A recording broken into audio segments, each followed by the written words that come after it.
Welcome back from the break. We hope you enjoyed a healthy lunch. Moving into our next set of presentations, our first presentation in this session is on the safety evaluation of food contact substances containing nanomaterials, and we'll discuss FDA's Food Contact Notification Program and how the safety of a food contact substance is evaluated. Our presenter, Dr. Raymond Brinas, is a review chemist in the Office of Food Additive Safety and FDA's Center for Food Safety and Applied Nutrition. His regulatory review experience encompasses the safety evaluation of food contact substances, medical devices, and bioengineered foods. Our second presentation in this session is on nanomaterials standards development at FDA. Our presenters include Dr. Anil Patri, who leads FDA's Nanotechnology Task Force and oversees collaborative regulatory science research at the Nanocore. His lab developed 7 international standards in nanotechnology through ASTM International in the past 4 years and contributed to many other documentary standards. Dr. Patri serves as on the Nanoscale Science, Engineering, and Technology Subcommittee on behalf of FDA for interagency coordination and leads US-EU communities of research on characterization. Our final presenter in this presentation, Dr. Jiwen Zheng, is a review chemist at CDRH's Office of Product Evaluation and Quality Division of Health Technology 2C, Office of Health Technology 2, where he serves as a lead reviewer to coordinate cardiovascular devices review. Dr. Zheng serves as the FDA liaison for ISO TC 229 nanotechnology and ISO TC 194 biological and clinical evaluation of medical devices working group 14 material characterization, as well as co-chair of FDA Nanotechnology Task Force Standard Subcommittee. Please join me in welcoming our first presenter, Dr. Raymond Brinas. Good afternoon, everyone. My name is Raymond Brinas, and I'm a review chemist in the Office of Food Additive Safety, OFSAN, Center for Food and Applied Nutrition, CFSAN. Today, I'll talk about the safety evaluation of food contact substances containing nanomaterials. As a brief overview of my talk, I've listed here the various topics that I'll cover for today's presentation. I'd like to first provide you with some historical and regulatory background of our food contact notification program. Then I'll focus on 2 important aspects in evaluating the safety of food contact substances, including the chemistry and toxicology information. The second half of my talk will be devoted to the discussion on FDA's perspective on food contact substances that contain nanomaterials. And I'll also give you an example on how we would evaluate the safety of a specific FCS that contain a nanomaterial.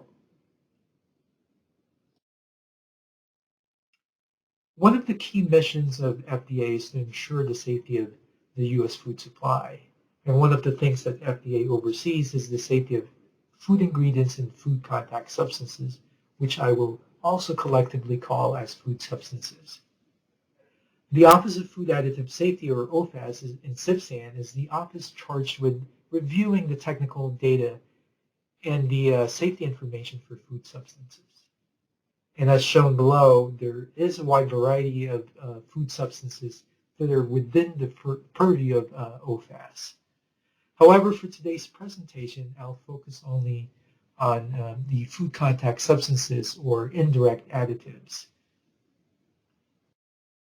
The Federal Food, Drug, and Cosmetic Act is a set of laws passed by Congress in 1938.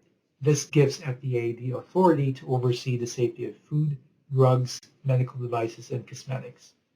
The amendment to the Act in 1958 paved the way for the definition of a food additive. It also established the pre-market review program for the approval of food additives, which we call the Food Additive Petition. The most relevant amendment to this talk is the FDA Modernization Act in 1997, which paved the way for the definition of a food contact substance, or FCS, and also established the Food Contact Notification Program, which is a pre-market review for the FCS.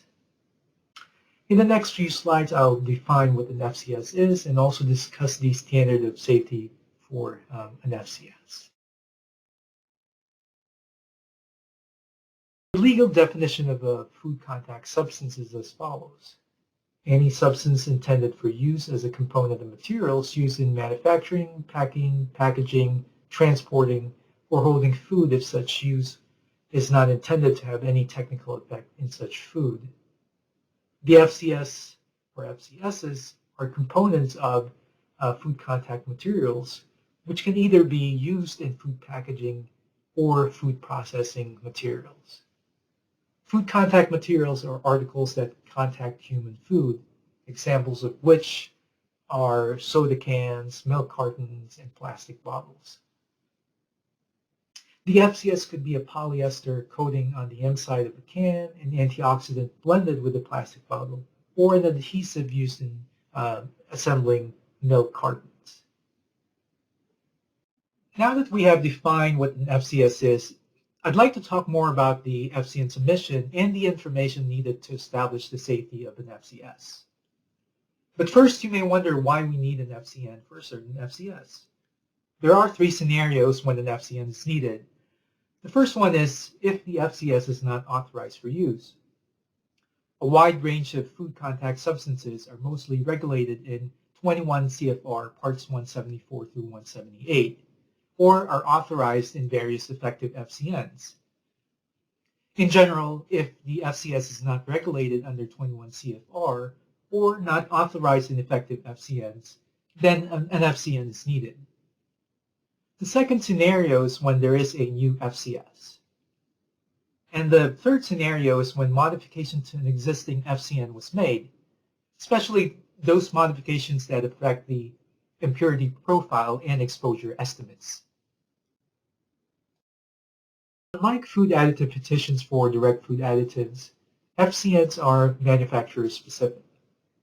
As such, there may be two or more FCNs for a given FCS because there may be multiple manufacturers of that FCS. The statutory time limit for the review of an FCN is 120 days from the receipt of the submission, as long as there are not substantive deficiencies or safety concerns identified during the review.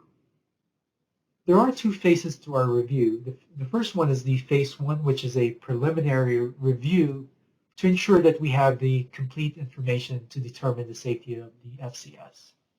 If deficiencies or concerns are identified, we would issue a deficiency letter to the notifier and request for further information.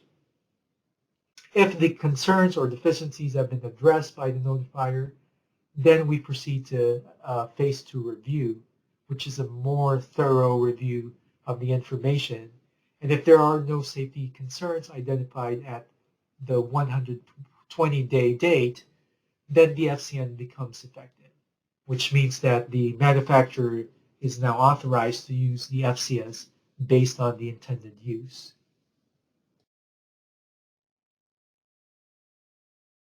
Now let's talk about the standard of safety used in our review. FDA defines safe or safety as a reasonable certainty in the minds of competent scientists that the substance is not harmful under the intended conditions of use. Our safety assessments for the FCSs are based on safety alone, unlike for drugs where they rely on the risk profile and predicted benefit. In addition, the safety of a food substance is dependent on the exposure, which is determined by the intended use. And as such, OFAS requests information pertinent to establishing the consumer exposure. Now that I've introduced to you the definition of an FCS, when an FCN is needed, and some features of an FCN, I'd like to focus more on the information needed to support the safety of an FCS. The FCN submission is comprised of several elements, including a completed Form 3480, chemistry, toxicology, environmental, and in some cases, microbiology information. All of these elements are important in a successful FCN submission. However, I'll focus mainly on the chemistry and toxicology information since they are pertinent to the discussion of the safety evaluation of the FCS. For the chemistry information, I've listed the various data on the left side of the slide. They can be divided into three types of information. The first type of information determines the identity of the FCS, as well as the substances that may migrate to food, including the FCS itself and its impurities or constituents. The second type of information addresses how much of the FCS or migrants would migrate to food resulting from the intended condition of use. And the last information involves estimating the exposure to the FCS and its impurities based on the migration level. So for this talk, I will focus on the discussion about the migration as well as the exposure estimates in the next few slides. Migration is defined as the partitioning of chemical compounds from the packaging into food. It depends on several factors, including the physical chemical properties of the migrant, packaging material and the food, temperature, storage time, and the size of packaging relative to the amount of food. The figure shows that the FCS, which could be a component of an adhesive or packaging materials 1 or 2, which could either be paper or polymer, can migrate into food. The concentration of the migrant in food or food simulant is called the migration level, which can be expressed in the amount of migrant per surface area of the food contact article. And it can also be expressed as a concentration of food. Migration levels may be determined using two methods, either by migration testing or migration calculation. Migration testing can be done using the food itself or a food simulant. The food or food simulant is then analyzed for the migrants, which could be the FCS itself, oligomers if the FCS is a polymer, or the FCS impurities. In the calculation method, it assumes that 100% of the FCS migrates to food. So for calculating 100% migration for impurities, the residual levels in the FCS for the impurities may be used to calculate the migration levels. Migration levels can be determined by migration modeling as well, and several semi-empirical methods have been developed over the years for migration modeling. In the interest of time, I'd like to focus more on the migration testing. Although reliable analysis of an FCS can be done using real foods, many analytes are difficult to measure in food.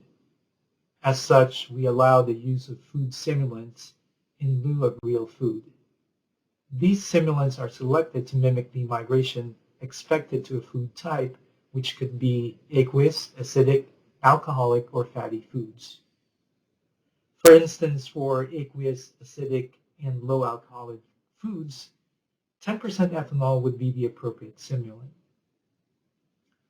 Once the appropriate simulant is selected, the migration testing conditions are determined. The migration testing conditions should be consistent with the intended conditions of use with respect to use level, food types, contact time, and temperatures. They should reflect the most severe time temperature conditions to which the article containing the FCS will be exposed. In addition, we recommend to always use the maximum level of the FCS. For example, for a 6-month room storage, the recommended migration testing condition is 40 degrees Celsius for 10 days. In the exposure assessment, the potential consumer exposure is estimated for the FCS, FCS impurities, and breakdown products. The migration levels in food described earlier is combined with the packaging information to give the consumer exposure in terms of EDI, or estimated daily intake, which is usually expressed in micrograms of substance per person per day. The EDI can be incremental, meaning that the value is based on the exposure resulting from a specific use of the FCS. The EDI can also be cumulative, meaning that the value is calculated based on the various authorized uses of the FCS. And I note that the packaging information that I mentioned earlier is related to the fraction of each food type that will contact the food article, as well as the fraction of the daily diet that will contact the specific packaging materials. Once the exposures are calculated, then the toxicology information is evaluated. The toxicology information needed for the safety assessment is 1, the safety narrative, and 2, the comprehensive toxicology profile.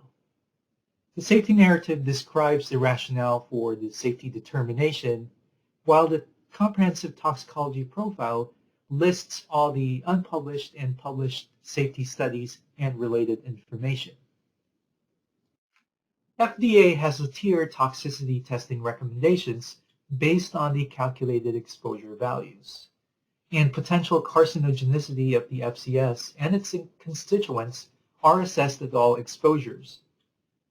For Tier 1, where the incremental exposure is at or less than 1.5 micrograms per person per day, in general, no safety studies are recommended. For Tiers 2 and 3, where the cumulative exposure is between greater than 1.5 micrograms per person per day and 3 milligrams per person per day, toxicological studies are needed to support the cumulative exposures. For instance, genetic toxicity studies and or subchronic oral toxicity tests may be needed. For Tier 4, where the cumulative exposure is greater than 3 milligrams per person per day, we recommend a food additive petition. FDA's safety assessment of food contact substances is based on evaluating consumer exposure and ensuring that the probable dietary exposures are supported by the available toxicological information. Then FDA compares the cumulative exposure, or CEDI, to the acceptable daily intake, or ADI. ADI, by the way, is the estimate of the amount of the food contact substance that may be consumed daily over a lifetime with a reasonable certainty of no harm. This may be determined from the toxicological data. So for an FCS to be considered safe, the cumulative EDI or CEDI should be less than the ADI. The safety evaluation that I discussed with you assumes that the FCS is a bulk FCS. It's known that changing the size of the FCS such that they are in the nanoscale range would change a lot of the physical-chemical properties of the substance due to the quantum effects, larger surface area, or self-assembly. These changes in the physical-chemical properties are considered in our safety assessments. At FDA, we consider two factors when we evaluate products that contain nanomaterials. One is the dimension, and the other one is the size-dependent property. We consider a nanomaterial to be engineered to have an external or internal dimension of 1 to 100 nanometers, which we consider as the nanoscale range. If the material exhibits size-dependent properties, even if the dimensions fall outside of that nanoscale range, up to 1 micron, we also consider that as a nanomaterial. Another consideration relevant to food contact substances is the significant manufacturing process changes. In 2014, FDA finalized this guidance document on assessing the effects of significant manufacturing process changes, which also discusses our current thinking on food substances containing nanomaterials. This guidance was written given the evolution of manufacturing process for food substances over time. It talks about the impact of a significant manufacturing process change on the safety and regulatory status of a food substance. So what is considered a significant manufacturing process change? It could be any of the things listed here, but I would be focusing on the last bullet point highlighted in red, since it encompasses nanomaterials and nanotechnology as well. For changes in the manufacturing processes that involve modification of the size distribution, this could change the identity of the FCS by imparting new physical-chemical properties to the FCS. This may affect the intended technical effect, use level, and consequently may alter the dietary exposure, and so the safety studies needed to support the exposure levels may also change. And thus, these things can ultimately impact the safety and may render the FCS not within the scope of the authorization or regulation. In looking at products of nanotechnology, FDA doesn't categorically judge all products containing nanomaterials as intrinsically benign or harmful. This is why in our safety assessments we consider the characteristics of the final product and the intended use. In addition, we look for data relevant to nanometer version of the FCS in order to make safety determinations. This may include characterization data on a nanometer version of the FCS to establish the identity, or safety studies that use nanometer version of the FCS as the test article. Alternative testing methods may also be necessary as a result of the new physical-chemical properties of the nano-engineered FCS. FDA's general recommendations for significant manufacturing process changes are: number one, we encourage the manufacturers to determine the impact of significant manufacturing process change to the identity of the FCS. Two, the manufacturer should conduct a safety assessment keeping in mind the change in the identity of the FCS. Number three, consider the impact of significant manufacturing process change to the regulatory status of the FCS. Number four, we encourage the manufacturers to consult with us for any questions regarding their assessment. We have a pre-notification consultation program whereby they can ask us questions about their safety assessment or any general questions regarding the FCN program. If warranted, the manufacturers should make an appropriate submission. To illustrate some of the concepts that I had discussed with you in this presentation, I'd like to give you a specific example of a food contact substance, which is a reverse osmosis membrane. Reverse osmosis membranes are regulated in 21 CFR 2550. They are intended for use in processing bulk quantities of liquid food to separate or permeate from food concentrate, or in purifying water for food manufacturing.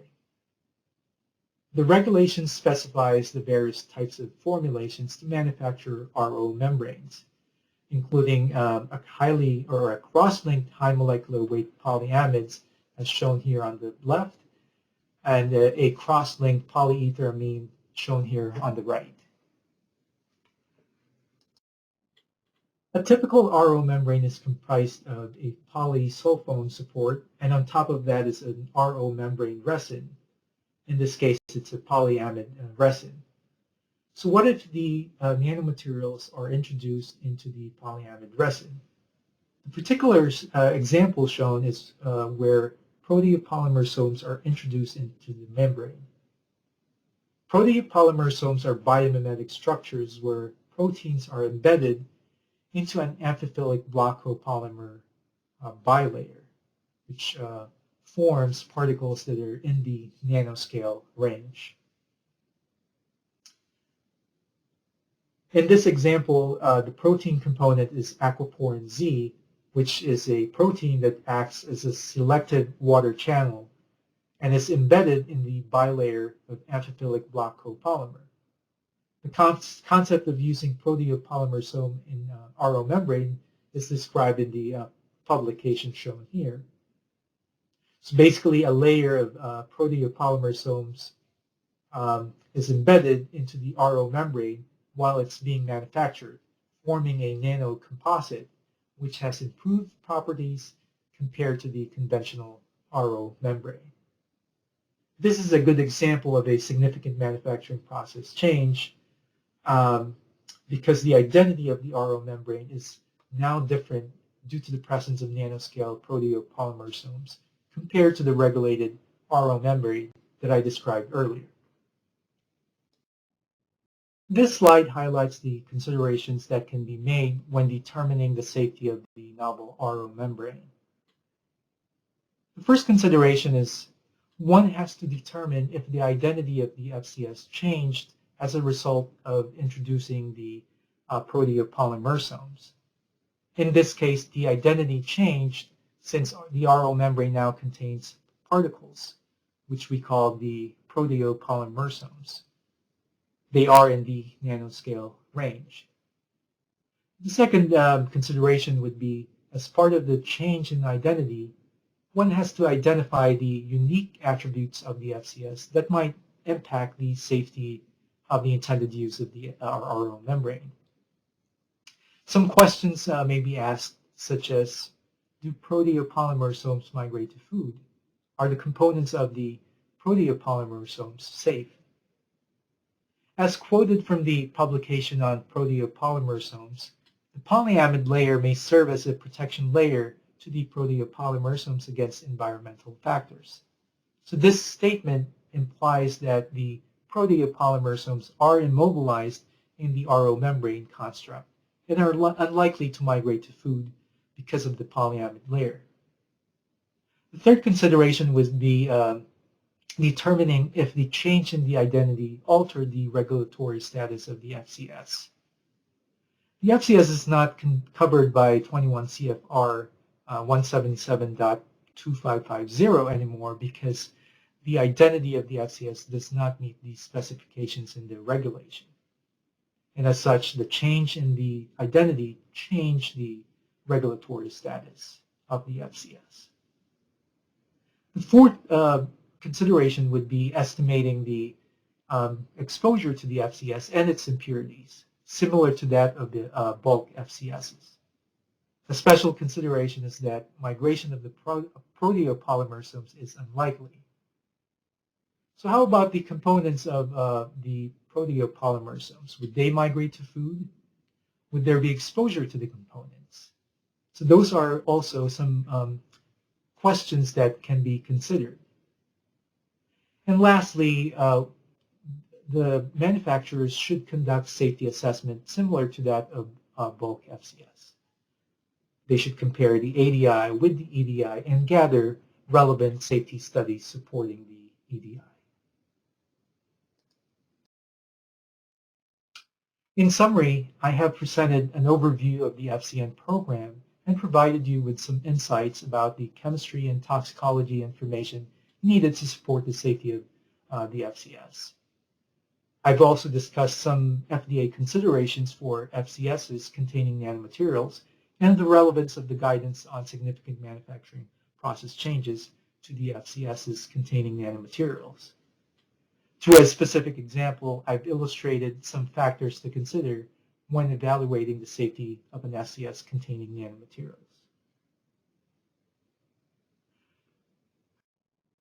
With that, I'd like to show you some links to several guidance documents that may be useful for putting together an FCN submission. I cannot stress enough the importance of reaching out to us if you have any specific or general questions regarding the FCN program, as well as concerns regarding your safety assessments. Please feel free to reach out to us using this email and phone number. Thank you for your time and attention.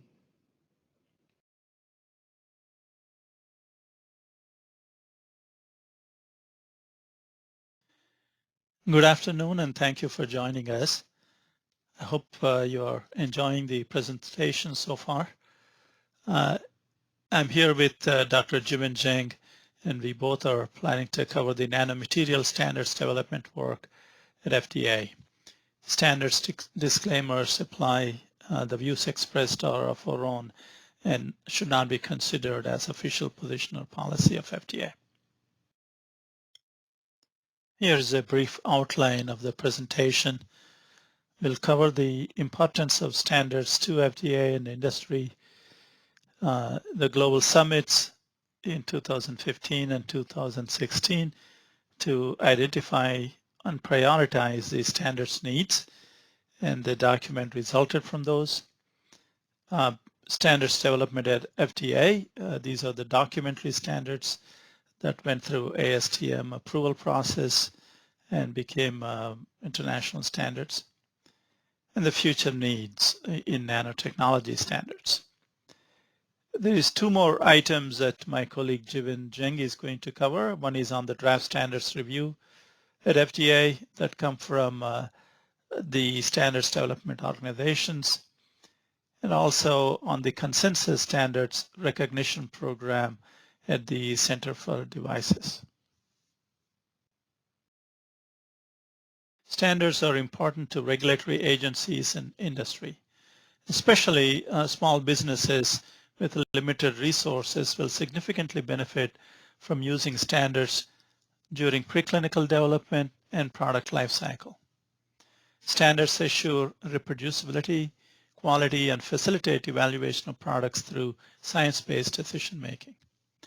They increase predictability, streamline pre-market review, and market entry of safe and effective products. Industry can use consensus standards recognized by FDA to minimize the iterative review and to make it a more efficient process. And of course, the use of consensus standards is voluntary, and industry can use alternate methods and approaches if such methods have better fit to evaluate their product.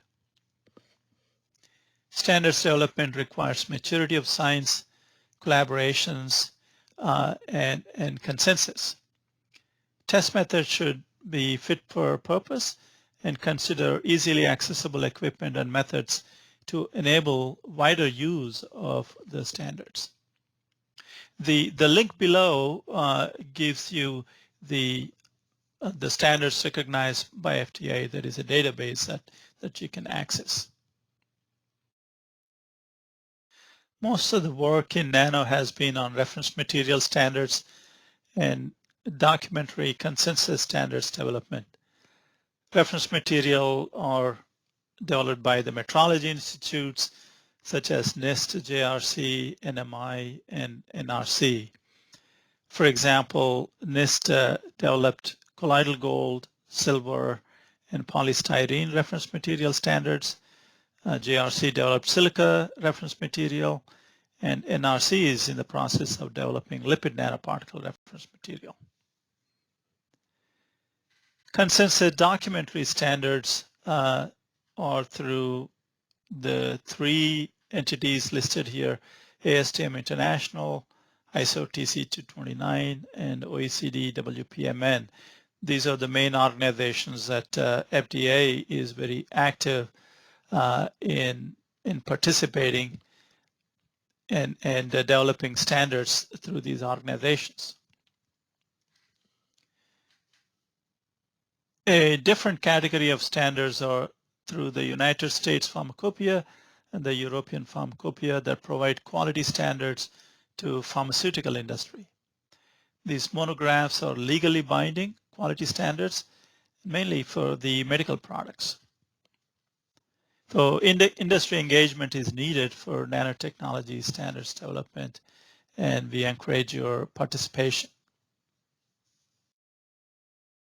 Due to the immense amount of time and effort that goes into developing these documentary standards, it is crucial to identify the most important standards that needed to be developed.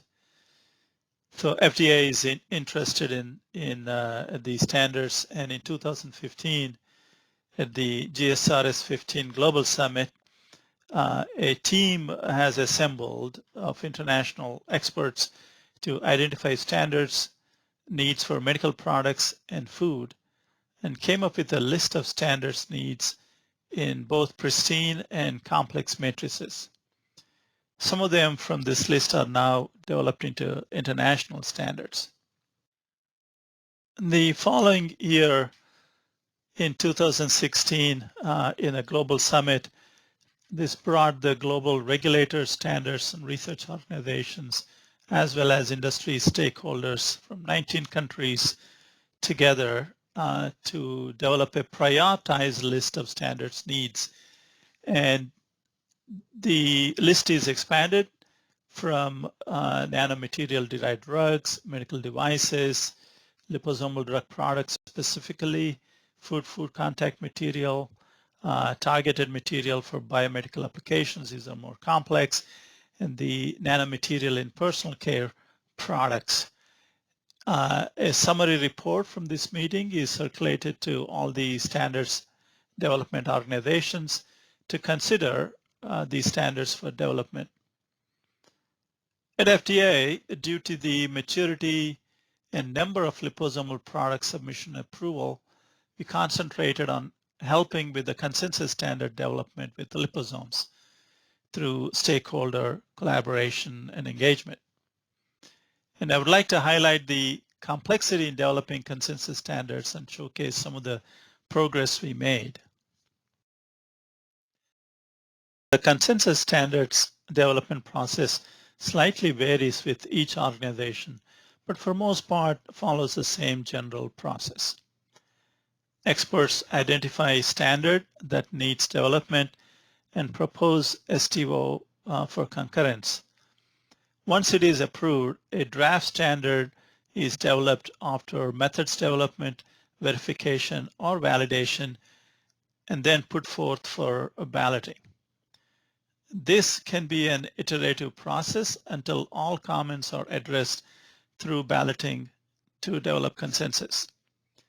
A standard is published once a comment is satisfied, all the comments are satisfied, and this often takes a long time to publish a high quality standard. In this case, for most often the test method standards are the most desirable, and they require interlab studies for precision and bias in measurements. Industry stakeholder participation is important in these consensus standards development. FDA has several guidances for industry on liposomal drug products, including product-specific guidances that describe the critical quality attributes. Beyond size and size distribution measurement, liposomal lipid components play a crucial role in their quality, stability, biocompatibility, and safety. Lipid ratio and quantitation is important for liposomal products. Most lipids are non-chromophoric, so one cannot use HPLC with UV-vis detector. Universal detectors such as charged aerosol detector, evaporative light scattering detector coupled to HPLC can quantify these lipids accurately, as well as the same can be accomplished with mass spectrometry, but with a higher sensitivity. The mass detector is expensive, but highly sensitive, whereas a CAD and ELST detectors are relatively less expensive, readily available, and do not require extensive training. So we decided to develop these lipid quantitation standards using all these detectors and techniques. Here is a list of the documentary standards Nanocore has developed. These are 6 standards listed here in the past 5 years that include the 3 standards on lipid quantitation I just described, a cryotransmission electron microscopy standard practice for imaging liposomes, and 2 in vitro test method standards at the bottom. Those are on the chemotaxis assay as well as the nitric oxide production assay. These in vitro assay standards can be utilized to test the biocompatibility of nanomaterial. FDA also contributed to many other standards. Two of the recent ones are in collaboration with NIST and listed here.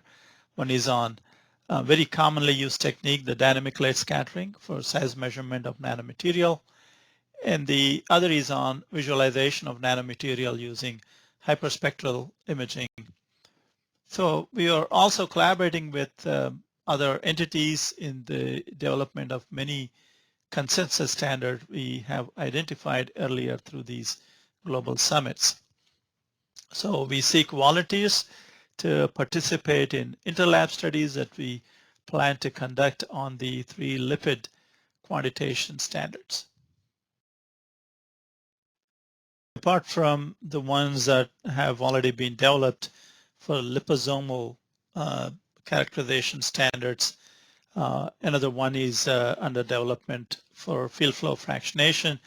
We need more standards in the future just because of the many products that came through requiring those standards. So priority is based on the critical quality attributes important for product quality. And some examples include the drug component, whether it is free drug, encapsulated, and total drug that is going through actually ISO TC229. We also need the drug release assays, ionic component, impurities, degradants, and surface attributes such as the peg layer thickness and such, all of which are crucial for these products. So we seek again participation from industry interested in developing these standards. We would also like to get your input on future standards needs in nanotechnology through the survey. The University of Maryland Center for Research on Complex Genetics is helping us with conducting this survey that has been just published for the NanoDay. So use the link below to take this survey and provide what standards are needed from your perspective and assist in their development. Your input would help the community in advancing the field and innovations. And finally, documentary standards development is a collaborative consensus process. So we appreciate the many stakeholders listed here that helped with standards development over the years with significant resources, funding, expertise, and time. We acknowledge all their support and collaboration. Now I will turn it over to my colleague, Dr. Jiwen Zheng, to present on draft standards review process and standards recognition at FDA.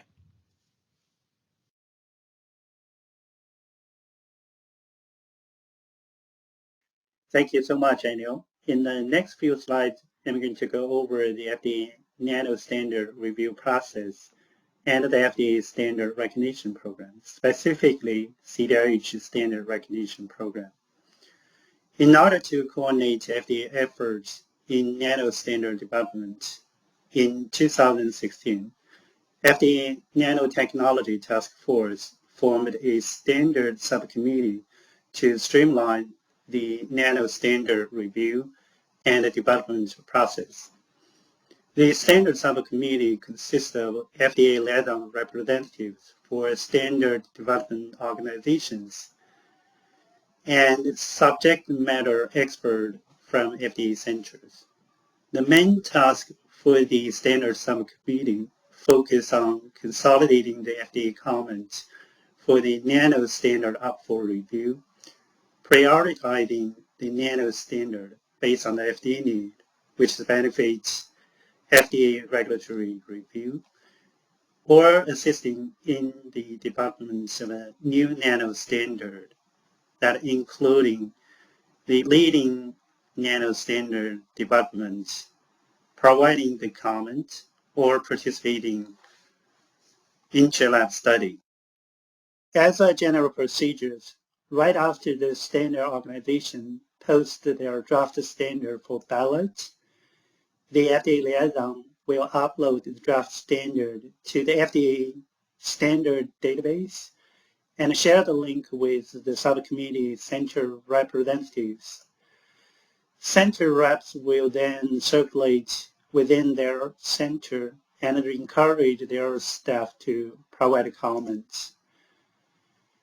At the end of the review cycle, FDA liaison will organize a meeting to discuss and adjudicate all the comments received and resolve the discrepancy if there are any. FDA liaison is responsible for sending the FDA final comment to the standard organization and casting an official vote. In addition to the development and review of a consensus standard, FDA Center for Devices and Radiological Health, CDRH, also conduct standard recognition as required by law. FDA Modernization Act 1997 officially requires the CDRH to formally recognize the standard and also accept the formal declaration of conformity in the device submissions. Further, in 2016, the transparency of the regulatory decision on use of the standard has been added to the Section 514C. Since 1997, there's over 1,200 standards from different standard organizations has been recognized by CDRH and published through the Federal Register. It should be noted the recognition of the standard does not supersede other aspects of the FDC Act, and also the use of the consensus standard generally satisfied only one part of the pre-market submission. It may not on its own provide sufficient base for regulatory decision, either clearance or the approval of the medical devices. The standard recognition either initiated from FDA internal through the specialty task group, who is responsible for identifying any existing standard that meets the regulatory requirements and benefits the FDA regulatory review. And then the STG will recommend recognition of the standard through the discussion and the voting procedures. Alternatively, any stakeholder can request recognition of any specific standard. So the request can be submitted through electronically, CDRH staff, standard staff. So it's required to provide the title and number of the standard, the proposed list of the device and device type being impacted. Most importantly, a brief discussion of the test performance or other characteristics that could be addressed by this particular standard should be provided in order to be considered for the recognition.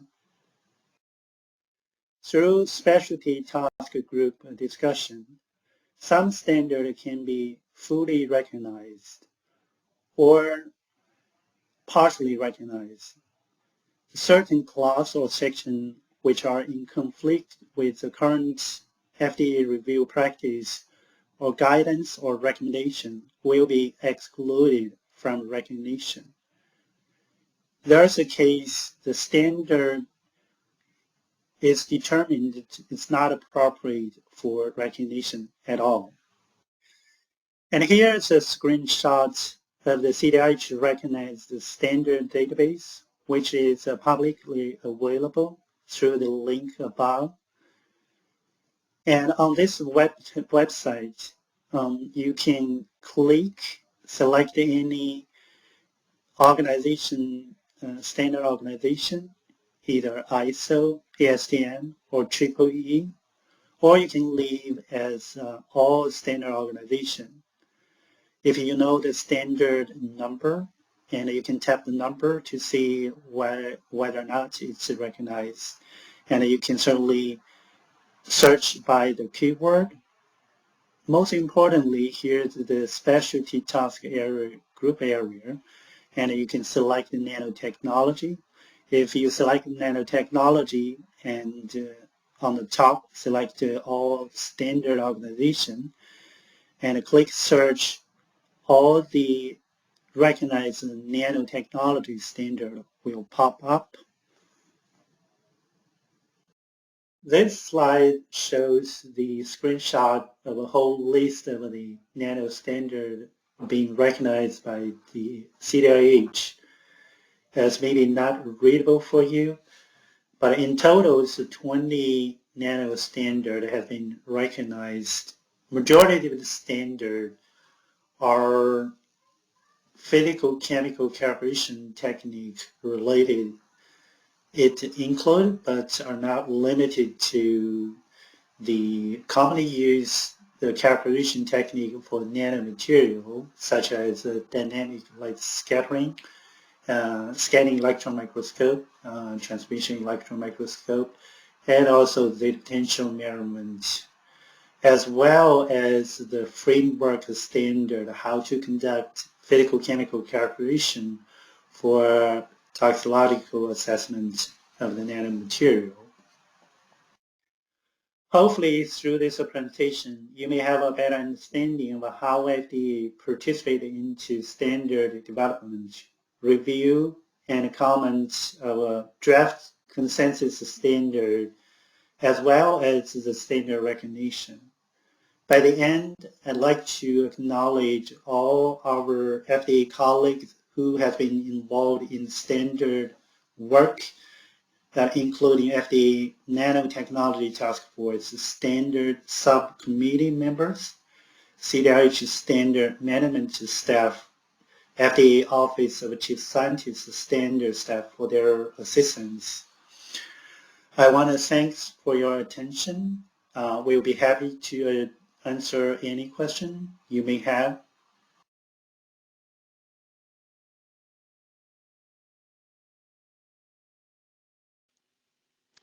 Thank you everyone for the great presentations. We'll now enter into our break time for 15 minutes. Please enjoy your break. Welcome back from the break. We're on the home stretch now. Our next presentation before the Q&A panel is on the future of continuous manufacturing of drug products containing nanomaterials and will highlight the need and opportunity in advancing manufacturing technology of drug products with a special focus on those containing nanomaterials such as liposomes and lipid nanoparticles. Our presenter, Dr. Xiaoming Xu, is the Director of the Division of Product Quality Research in the Office of Testing and Research in FDA, where he leads multiple regulatory research areas such as complex formulations, nanomaterials, and advanced manufacturing. Dr. Xu is a member of the FDA Nanotechnology Task Force and is responsible for developing international collaborative programs and standards in areas related to nanotechnology. Please join me in welcoming Dr. Xu. Hello everyone, I'm Xiaoming Xu, the Director of Division of Product Quality Research within Office of Testing and Research in OPQ at FDA CDER. In the next half an hour, I want to share with you my perspective on some exciting opportunities for nanomaterials, especially in how we manufacture them. Please keep in mind that the views expressed here are mine and should not be construed to represent FDA's view or policy. Now, in this talk, I will first describe what is continuous manufacturing, why is it important, and why it may offer a unique opportunity in improving manufacturing of nanomaterials. We will look at one research example of development of a continuous manufacturing platform for liposomes and lipid nanoparticles and see what benefit it may provide. We will finish the presentation with a discussion on regulatory considerations of continuous manufacturing of solid oral drug products and what we can learn to apply to nanomaterials. To begin, I want to talk about some of the manufacturing and the technological innovation that have happened in the other industries. First is the auto industry. More than 100 years ago, the development of auto assembly line drastically improved the production rate of automobiles. And fast forward to today, the prevalence of the use of the robotics, automation, and Internet of Things further transformed the industry to greater output and higher quality. Another industry that has gone through significant transformation is the silicon industry. Less than 80 years ago, the first programmable computer, ENIAC, which occupied an entire room, enabled advanced calculation to solve some of the most challenging problems. And today, advanced chip design and engineering put a computer that is orders of magnitude faster in the hand of every person. It truly transformed our daily life. With a focus on improving product quality, pharmaceutical industry is also going through a transformation. In particular, wider adoption of continuous manufacturing has offered unique benefit to the industry, which ultimately benefits the patients by bringing to them high quality, safe, and efficacious medicine. What is continuous manufacturing? The picture to the right shows a contrast of batch versus continuous manufacturing. The figure on the top shows a typical batch manufacturing process where materials from one step need to be tested offline and stored before they can be passed on to the next processing step. If the in-process material does not meet the quality expectations, it needs to be discarded or reprocessed prior to moving to the next processing step. As you can imagine, this can be a very lengthy process, and if something happened to one critical quality attribute during the final product testing, there is a risk that the entire batch may need to be discarded. Now, in contrast, in continuous manufacturing, materials are continuously charged, flow from one step to the next, and ultimately discharged from the end of the process as finished products. Each processing step therefore needs to reliably produce an intermediate material, and all processing steps combined generate the final product with acceptable characteristics. Generally, use of the process analytical technology, or PAT, is a must. And in simple terms, continuous manufacturing is an integrated process that involves two or more steps where materials flow in a continuous fashion through the entire process. And because each step is directly connected to the next, and any changes in process dynamics directly and quickly propagates throughout the entire process, continuous manufacturing involves a higher level of process design or intensified process in order to achieve adequate process control and product quality. Using blending operation as an example, I'm going to further explain the difference between batch process and continuous process to highlight a few unique differences.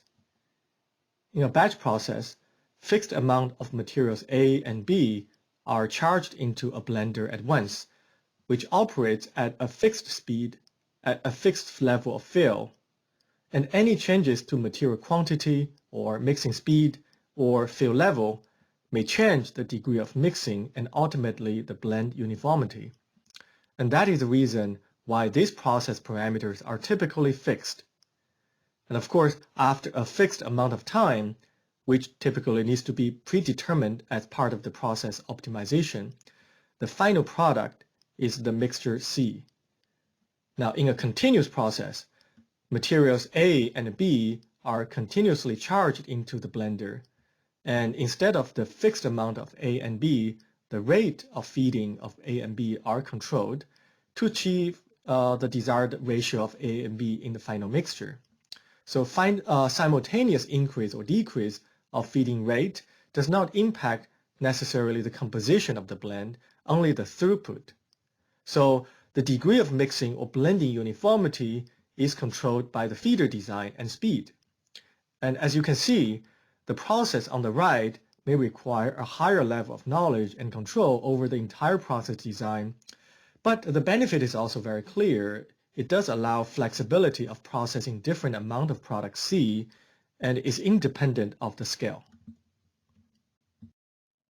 Continuous manufacturing has been identified as an emerging technology by the FDA, and as such, industry can directly interact with FDA to gather feedback as the developmental program progresses. And some of the benefits of continuous manufacturing include increased efficiency of the process, reduce the processing time, especially in between unit operations where traditionally offline testing and storage may be required. And in addition, due to high level of integration, equipment and facility are generally much smaller, and the operation can be much more flexible to accommodate increase or decrease in product demand.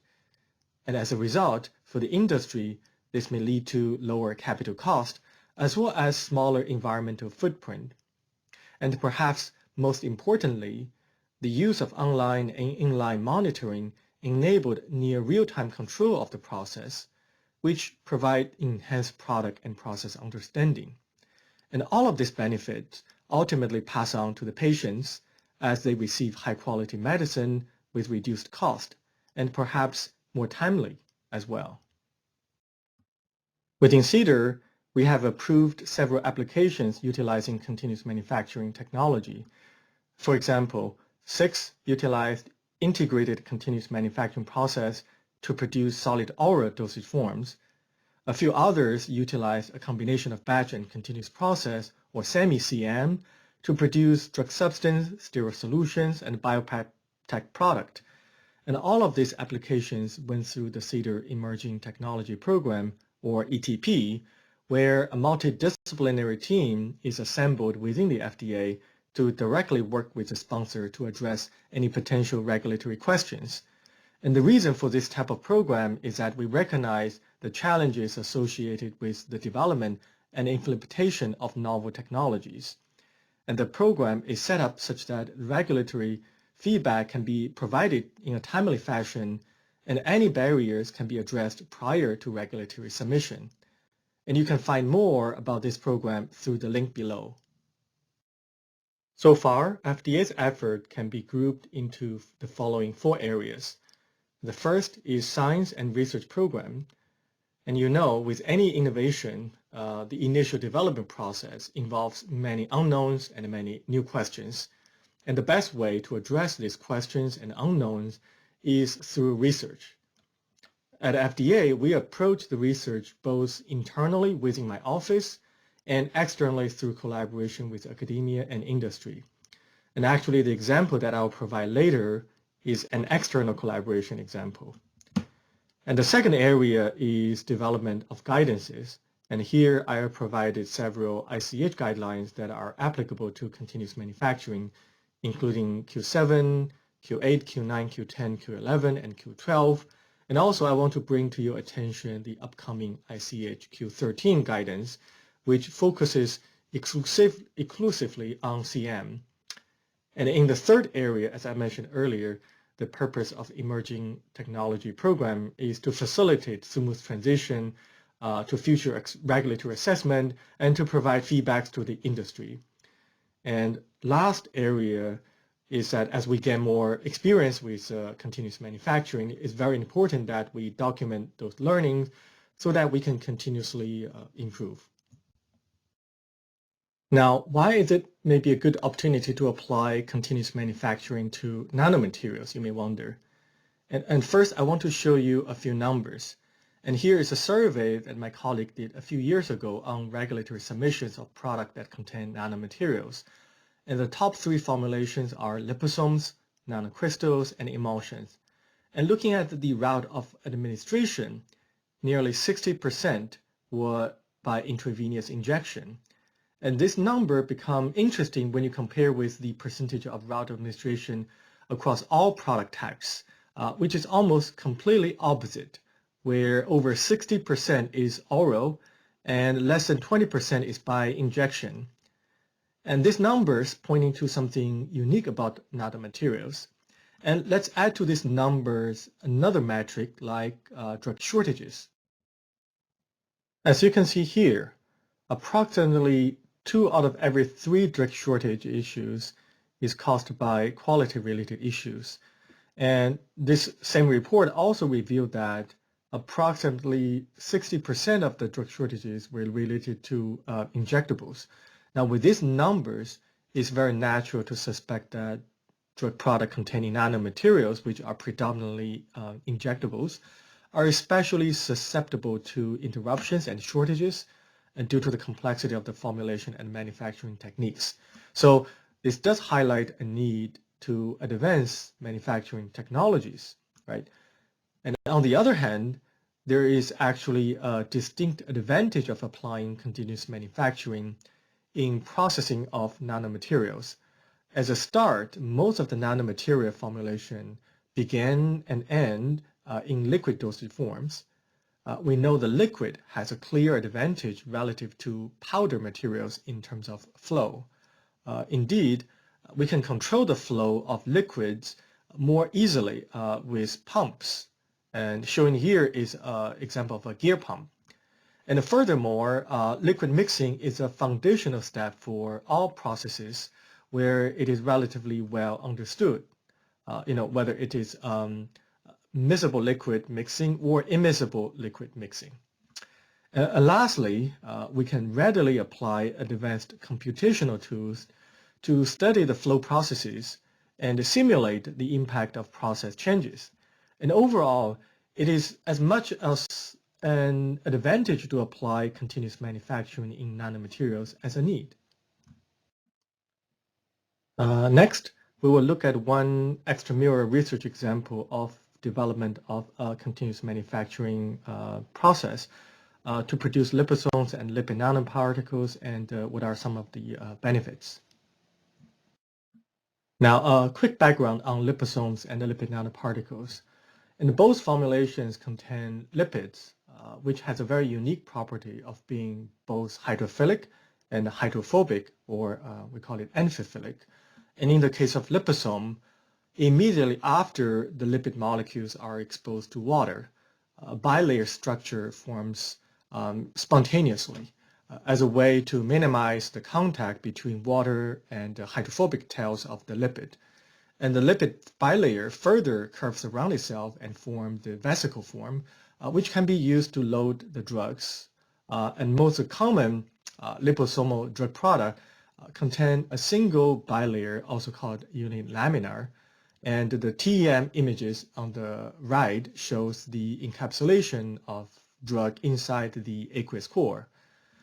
And in the case of lipid nanoparticles, the bilayer structure is less obvious, and the exact structure of the particle depends heavily on the type of cargo it encapsulates. But in general, the formation of lipid nanoparticles relies on the electrostatic interaction between negatively charged RNAs and positively charged lipids. And the several possible internal structures are shown on this slide here. Although the formation of liposomes or lipid nanoparticles is somewhat spontaneous, as I mentioned in the previous slide, the exact product actually may vary depending on the process conditions. Indeed, it is a very well-known fact that processing conditions can greatly impact the particle size distribution and the drug stability inside the liposomes. And here on this slide are typical processes involved in manufacturing of liposomes in a batch mode. Generally, the process starts with forming empty liposomes, and almost all processes of the formation of liposome produce a heterogeneous mixture of liposomes with varying sizes and structures. And as a result, a downsizing is typically needed to reduce the size as well as improving the uniformity. And afterwards, separate encapsulation, purification, fill finish steps are needed to produce a final drug product. And relative to these many discrete unit operations, continuous manufacturing enabled a one-step process to generate unilaminar liposomes. So combine all of this actually can become a single step. And shown on this slide is schematics of how this process actually works. And here, two concentric stainless steel tubes carry two miscible liquids, one being water and another being ethanol. They form a turbulent jet where the two liquids mix. And the inner tube carries ethanol, which also contains dissolved lipid. And the outer tube carries water, which flow at a much higher velocity relative to the ethanol phase. So this design allows for precise and reproducible formation of liposomes with uniform size. The mechanism of formation is a result of controlled mixing, as we understand, where ethanol slowly diffuses and mixes with water within the jet dome. And as the ethanol diffuses away, the remaining lipids form small clusters, which rapidly transform into vesicle shapes, become liposome. As I will show later, it is very easy to control the size of the liposome using this process by tuning the flow conditions. And very importantly, all the liposomes generated are unilaminar in structure. And this is a very unique advantage of the continuous process. Here is a high-speed camera recording of the jet formation at different mixing conditions. The top region is where the complete mixing is achieved and nanoparticles are formed. In these images, you can clearly see the inner flow of the ethanol phase, again, contains the lipid, which forms the jet in the mid-sections of these videos. And here are two examples of liposomes produced by the continuous manufacturing process. On the left is the unilaminar liposomes of 50 nanometer in diameter, and on the right, 100 nanometer in diameter. And you can see the low polydispersity index value in the table, which indicates the consistency of the liposome size that this process actually generates. One interesting note is that both the cryo-TEM, which are the two images showing above, and the dynamic light scattering data shown in the table provide very similar size results. So this further gives us confidence that this process of producing liposomes is very robust and very consistent. So the development of this continuous manufacturing system took nearly 8 years, starting from the concept of testing how to mix the two liquid to a GMP-ready production system, as you can see towards the right. It's actually a remarkable journey, and all the credit goes to the UConn research team. We actually learned a lot through this collaboration between FDA and UConn, and learn about what is possible and realizes the potential of technologies like continuous manufacturing. For example, we learned that this coaxial co-flow process can not only produce unilaminar liposomes at a very easily controllable size, but also the same system can also generate RNA lipid nanoparticles as well as polymeric micelles. This is actually not surprising. As I mentioned earlier, most of the nanomaterials are processed through some forms of mixing. And with a highly controllable mixing environment, as you can see earlier in the slide, which can readily tune the process to control the mixing environment, therefore it's very easy to generate these different types of particles. We also learned that automated size control is possible with the use of inline sensor. And showing on the top right of this slide is a spatially resolved dynamic light scattering instrument. It allowed us the measurement of the particle size reliably, even under high flow conditions. So with the ability to see what is the size of the particle that the process produces, it's much easier to design a control system where the process parameters are adjusted automatically. In this case, the flow rate of the aqueous phase relative to the ethanol phase, to allow us to reach the desired target size. So feedback control loop like this supports the development of more advanced process control strategy to improve the product quality consistency. And another unique feature of this continuous process is that the product output change is not defined by the size of the container, but rather by the line rate or throughput, as well as the time of the operation, duration of the operation. So picture in the bottom right is an example of the liposome produced in 3 hours, about 20 liters of liposome being generated. They actually have the same quality attributes as those that produced in under 6 minutes. As you can see in the picture to the left, this is after system startup. Within 6 minutes, it reaches steady state. So the 3-hour formulation has the same quality as those produced in 6 minutes, right? One of the interesting things we learned through this continuous manufacturing project is that it also allowed us to ask some new questions that we didn't know we could ask before. And one of them is, does the shape matter? When we say shape, it is not only referring to the shape of the liposomes. As we know, most of the time liposome takes the perfect spherical shape.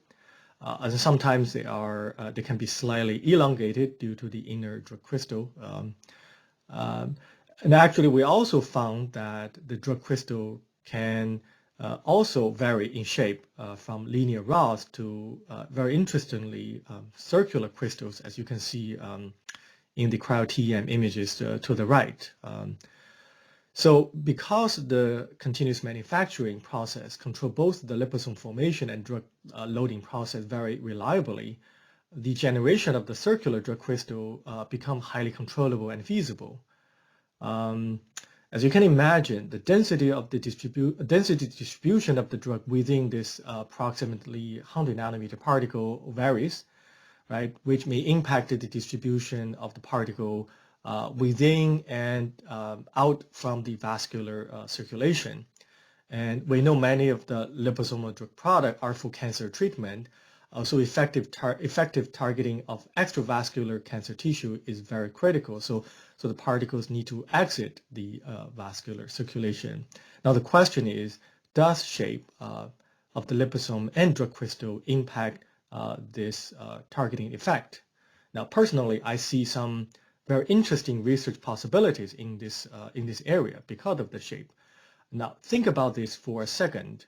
If we did not have a reliable way to produce the liposomes with a circular crystal inside using continuous manufacturing, how can we actually study the question on shape? Another opportunity of working with continuous manufacturing is that it is an intensified process. And what that means is that we need to put in more effort in understanding the process and truly utilize the process for the benefit of improving product quality. In a sense, the process is the product.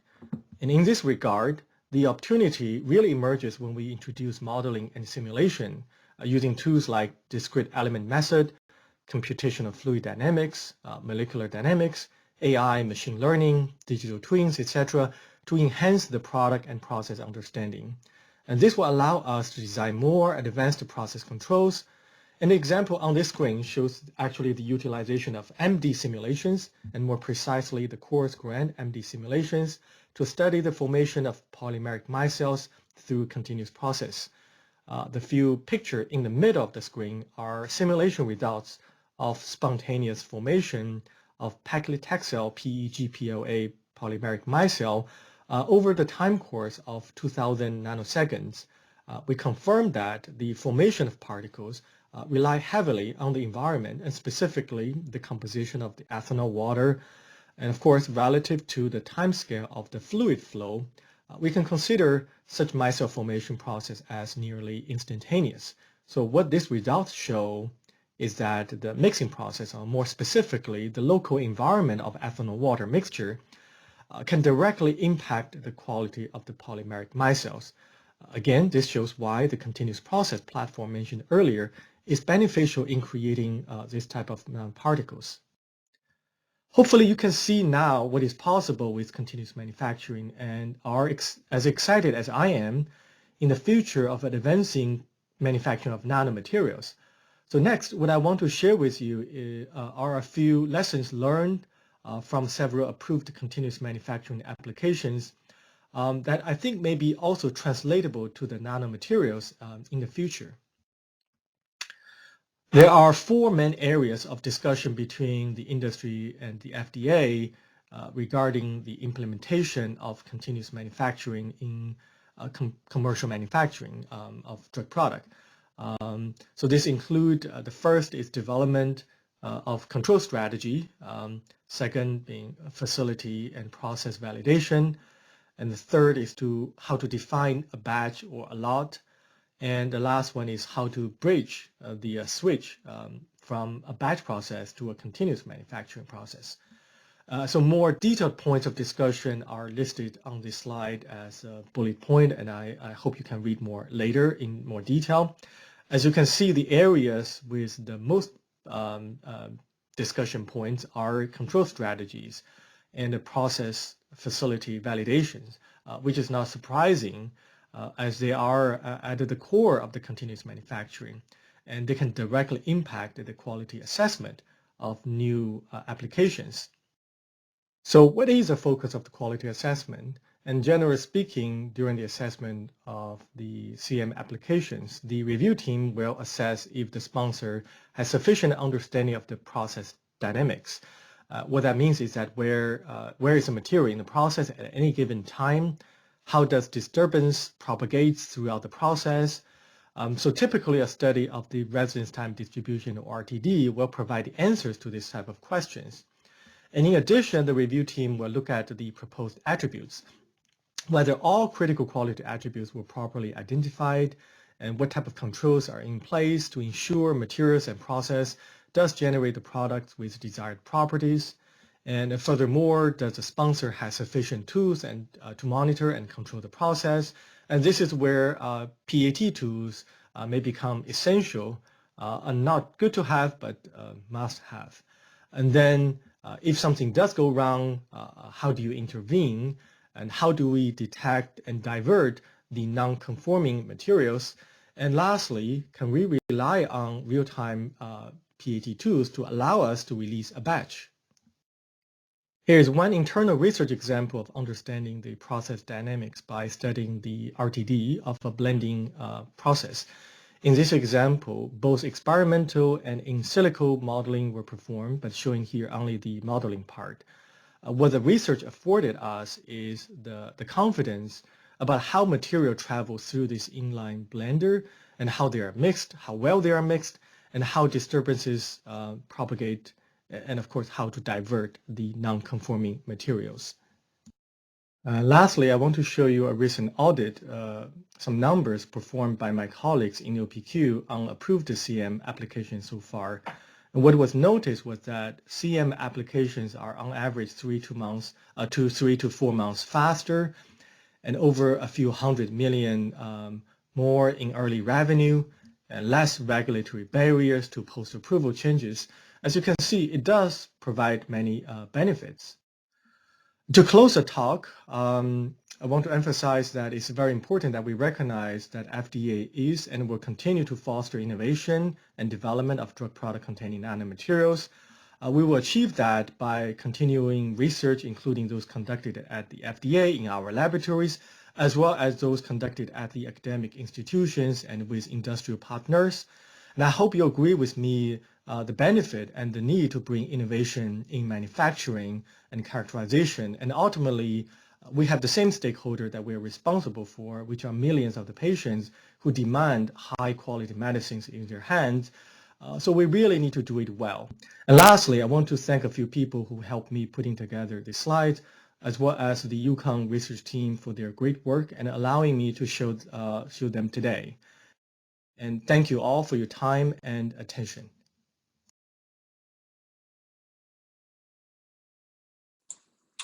Thank you, Sorry about that. Thank you, Dr. Xu, and our three previous speakers as well. We have a long list of questions, and like before, I'm going to try to combine some similar questions, and we're going to start with Dr. Brinas. So I have two questions here. One is, should migration studies be completed with direct food contact antimicrobials? And the other one is, can you explain what is the difference between migration and extraction? Thanks, Olen, for that for those questions. I'll answer the first question, which is about antimicrobials. So typically, migration studies are not conducted for antimicrobials, and that's because most antimicrobial food contact substances degrade into innocuous byproducts. However, for typically in a antimicrobial solution, you have other substances in there. For example, like a stabilizer that stabilizes the antimicrobial itself. Um, there may be several ways to estimate the migration or exposure to those substances.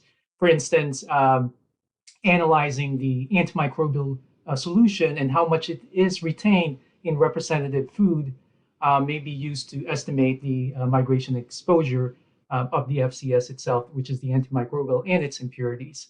And like what I mentioned in my talk, that can be used to calculate the exposure using the 100% migration calculation assumption. So another method is by analyzing the representative food for residual impurities. So you're taking the food itself and analyzing it for the FCS itself and the impurities. Thank you. All right, thanks. Let's move on to a question for Dr. Patri. Could you address this question? Can you please elaborate on the current efforts with field flow fractionation standards development?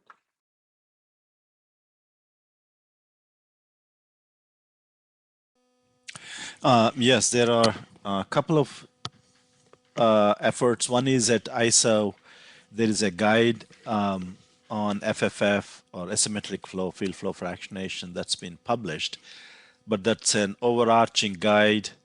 And then there is a new work item or standard under development that is going to be, I think we are going to discuss that next month at the ASTM E56 meeting. This is specifically for a test method for liposomes using AFFF. Thank you. All right, thanks. All right, here's a couple questions that probably should be addressed by both Jiwen and Xiaoming. So let's start with Jiwen. Why is the recognition program not FDA-wide, and why is it limited to CDRH? And then related to that, it looks like someone is having trouble accessing the standards database. Is there some special access that they need to require?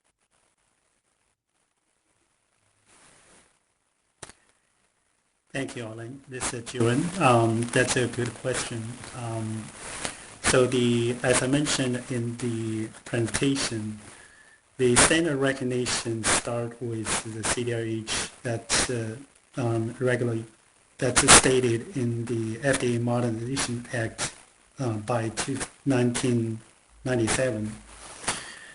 So last 2 decades, the CDRH, the Center for Device and Radiological Health, actually invested a great effort for recognizing the consensus standard and also encourage the use of standard in medical device submissions. Just recently, CDER also initiated the standard recognition program. In 2019, CDER published a draft guidance on standard recognition.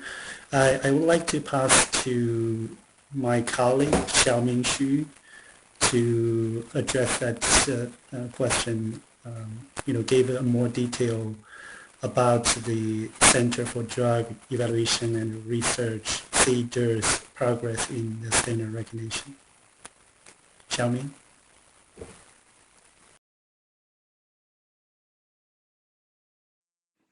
Yeah, go ahead, Xiaoming, if you're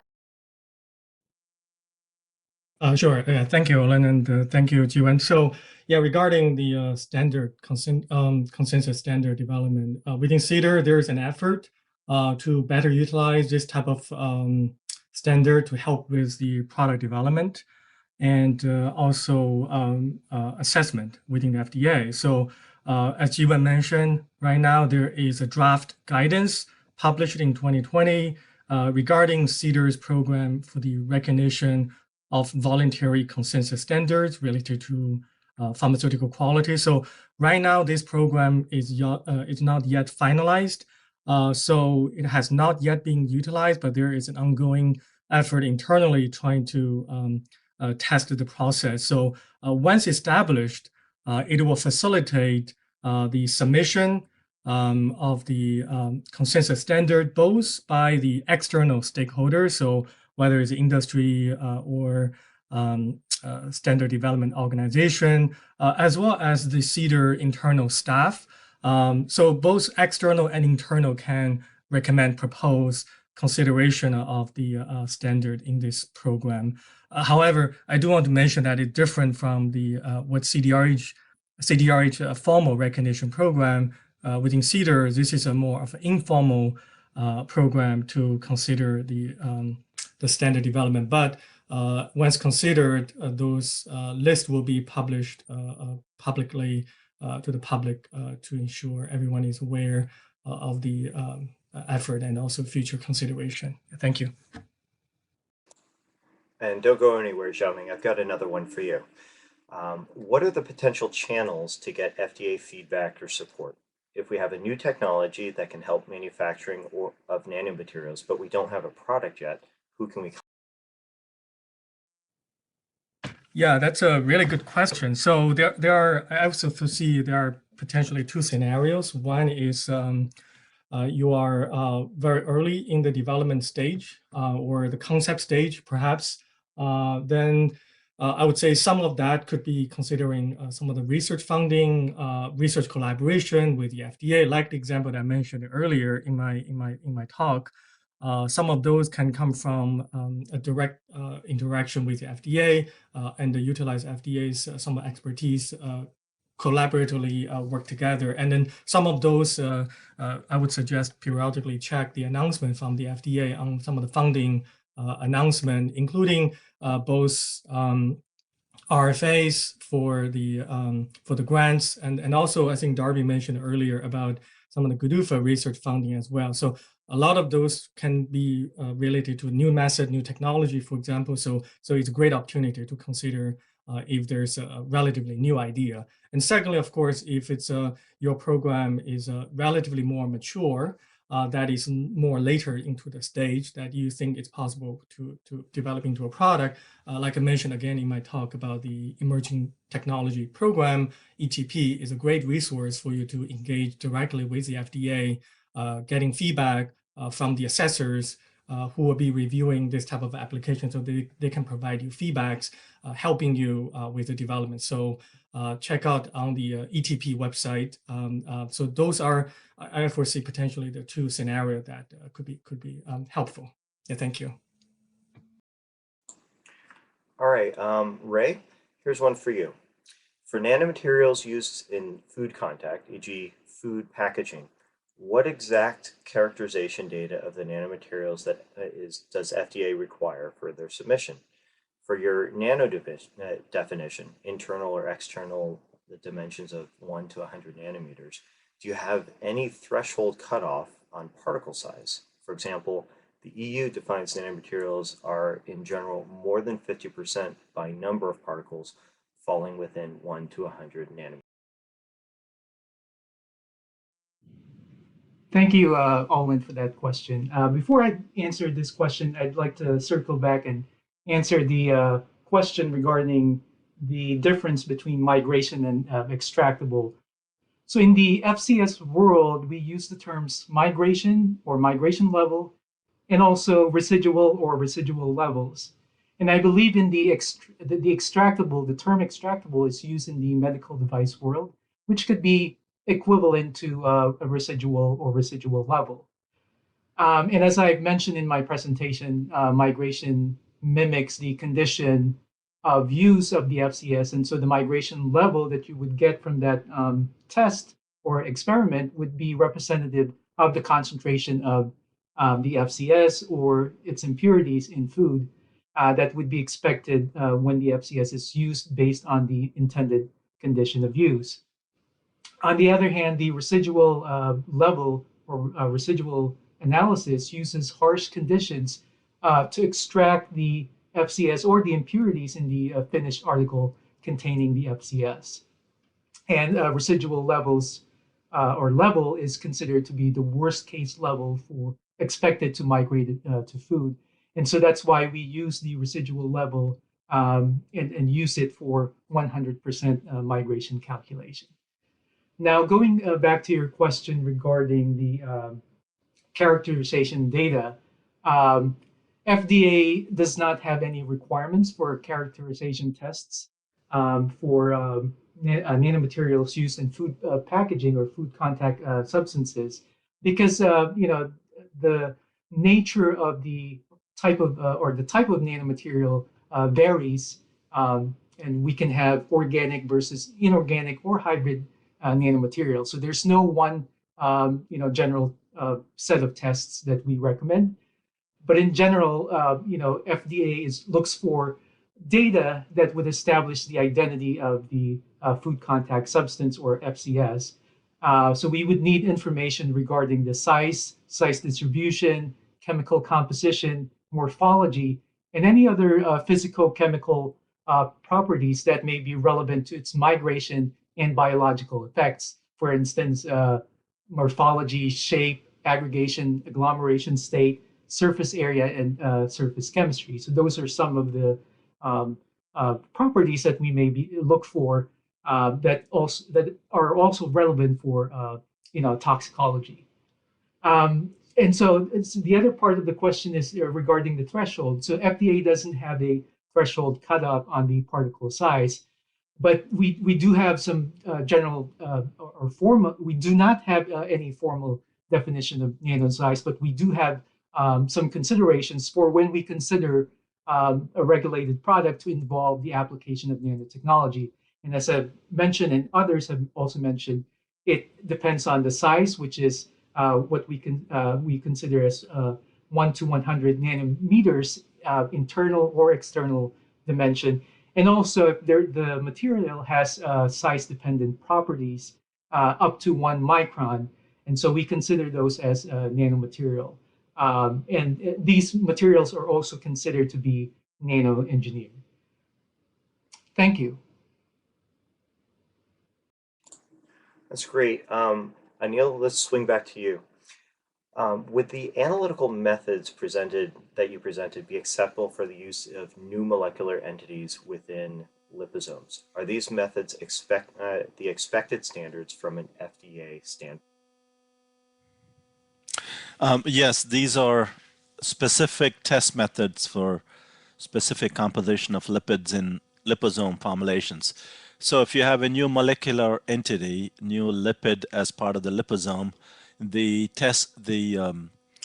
you may have to slightly vary the method itself so that you're eluting your lipid with a baseline separation with the rest of them, and then that would be absolutely applicable. The second part of the question, whether FDA is is it accept them? What is it? Are these method expected standards from FDA standpoint? So as I mentioned in my presentation, FDA considers, and as Xiaoming mentioned, the CDER is in the process of having or identifying these informal standards. So you can come up with your own method, and they don't have to be ASTM or ISO methods. These are voluntary. And so FDA considers those based on your procedures and accepts them if they meet the specifications. Thank you. Okay, so don't go anywhere. I have a question that probably both you, Dr. Patri, and Dr. Zheng should address. So nanomaterials are very different from one another. Would you expect all the standardized procedures can be equally applied to all drug products? Are there any plans for standardized procedures for stability in biorelevant media? For example, for measuring a protein. Yeah, maybe let me start with that. So if some of them are applicable to all classes. For example, if one uses dynamic light scattering, as long as you have a more homogeneous distribution, DLS is useful. But for a polydispersed material, it has less applicability because of the inherent challenges with dynamic light scattering.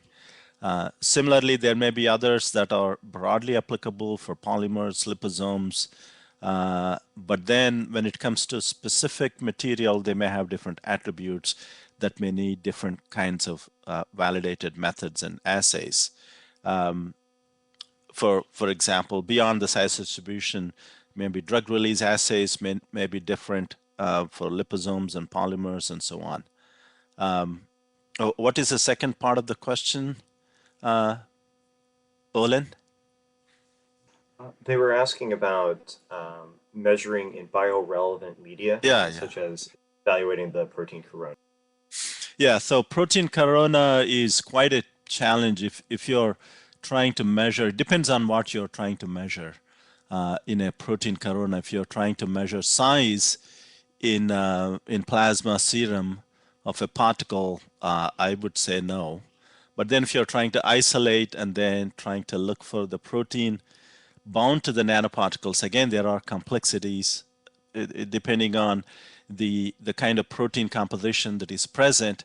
You may find different protein compositions at different time points, and then secondary binding of proteins, and there are complicated issues.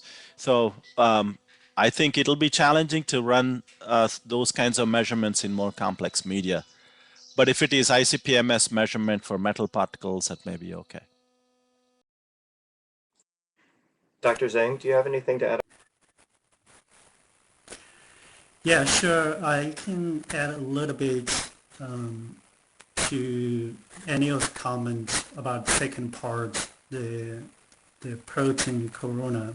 So usually the consensus standard rely on the extensive validation. That means the standard development process, they have to go through all the either extensive inter-lab study and the test reliability, reproducibility, and all kind of validation. We have to go through this process. So that means if the technique to monitor that specific characteristic is not mature enough, there will be certain difficulty to standardize that procedure. And certainly once the more publication come out, that whole procedure can be standardized based on those publications or inter-lab studies. So that's the general procedure for the standard.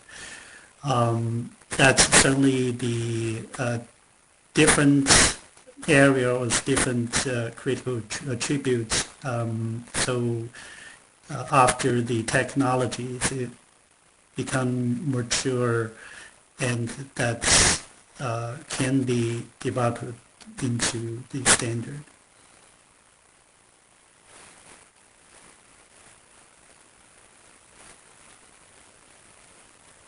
All right, thank you, Dr. Zheng.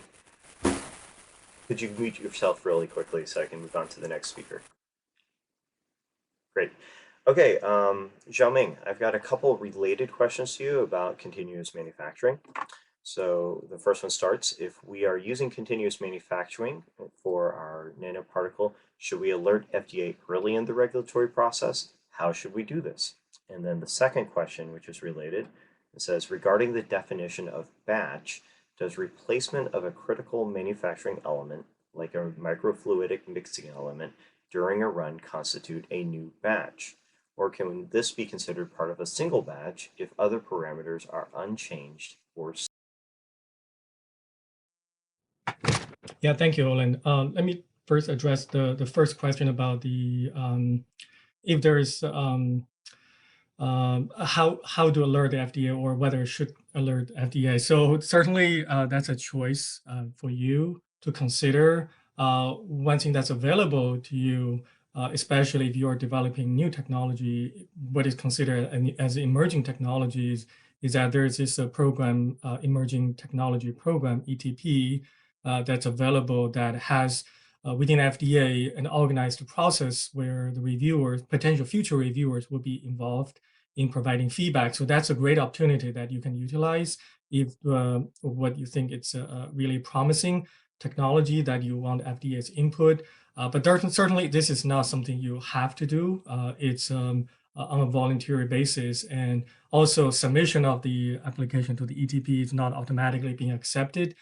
There will be a certain level of triage involved to determine what actually goes into being considered part of the that ETP program. But as I mentioned earlier, that is one way to allow you to get some feedback from FDA on the development and potentially help overcoming some of the potential barriers. And the second question about a batch, replacement of the critical, potentially a critical manufacturing element like microfluidic device. So as I mentioned, for the continuous manufacturing, what's more important typically to consider is the rate, the time, the duration, and also really importantly, process understanding of what is critical so that there's a better control. So in this case, if what you are mentioning is a critical mixing element, right, and then underscore critical word, that the mixing element is part of what produces the final product, then what I would ask is what is a control strategy in place potentially to monitor and mitigate such a downturn or potential disruption of this event that caused a replacement. So it's less of a question of a batch, but more of a question of how this disruption to the process can be properly detected and mitigated. And again, the concept of batch is in the sense of the continuous processing is mostly related to the time scale, the amount of material being go through the process. It's less about the actual size of the containers or the equipment as we typically consider in a batch process. I hope that provides some answer. Thank you, Xiaoming. Let's go back to Ray. The person has an FCN question. Can you discuss FDA's current evaluation of the safety of standard pigment grade titanium dioxide containing a fraction of nanoparticles that has been safely used in foods and drugs for decades? Given the precautionary ban in foods that has taken place in Europe that was not based on any real safety problem, just a perceived gap in genotoxicity data on the titanium dioxide nanoparticles themselves. Can you talk about the our safety evaluation of titanium dioxide? Thank you, Olen, for that question. So for titanium dioxide, FDA has reviewed the findings of EFSA's 2021 opinion on titanium dioxide. And we note that EFSA's 2021 opinion continued to confirm no general and organ toxicity and no effects on reproductive and developmental toxicity. And also, the available safety studies do not demonstrate safety concerns connected to the use of titanium dioxide as a color additive. And so FDA continues to allow for the safe use of titanium dioxide as a color additive in foods, generally according to the specifications and conditions, including the quantity of titanium dioxide does not exceed 1% by weight of food found in our regulation, which is in 21 Code of Federal Regulation 73.575. Thank you. All right, thanks, Ray. Anil, let's go back to you. So the question says, most of the new techniques for nanoparticle size characterization or orthogonal techniques are currently under development. Reference standard materials and standardized methods are sometimes missing or are not adapted to some specific products. In this context, shall we develop, quote, validated analytical methods or orthogonal techniques as per GMP considerations? And shall we include the new size distribution characteristics in the product specification? It's a bit long, so let me know if you need me. Yeah, no, that's the, let me try to answer this. So, FDA approved drug products containing nanomaterial before the nano, for example, whether before the formation of even ASTM, E56 or ISO TC229. I think they were formed around 2005, 2006, around the time frame. And FDA has approved, for example, liposomal products before then. And then since then, many products have been approved. So there is a need both for reference material standards and documentary standards, as I explained. But in the absence of those, if you as a sponsor has a validated analytical method that is acceptable to FDA, but one has to realize that any reference material that is developed here in US has to be from NIST, either standard reference material, and it takes a long time to develop one reference material standard. And so, that is one of the challenges in developing the reference material and then using them in the context of standards, in documentary standards development. So I hope that answers that question. Thank you. Okay, I think we have one more question we're going to handle before ending out the symposium, and let's go to Dr. Xu.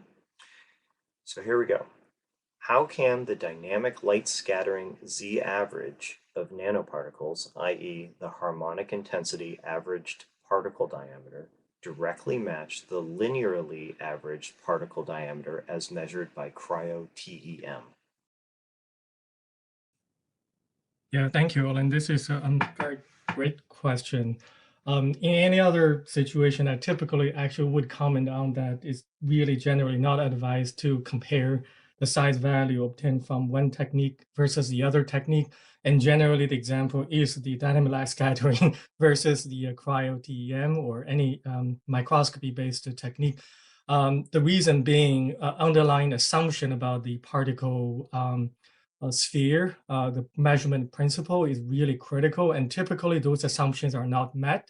Therefore, it's generally not advised to compare. But in this case, the example that I was providing, it was a perfect sphere, and also the measurement is based on hydrodynamic radius, so the particles, how it move within a flow.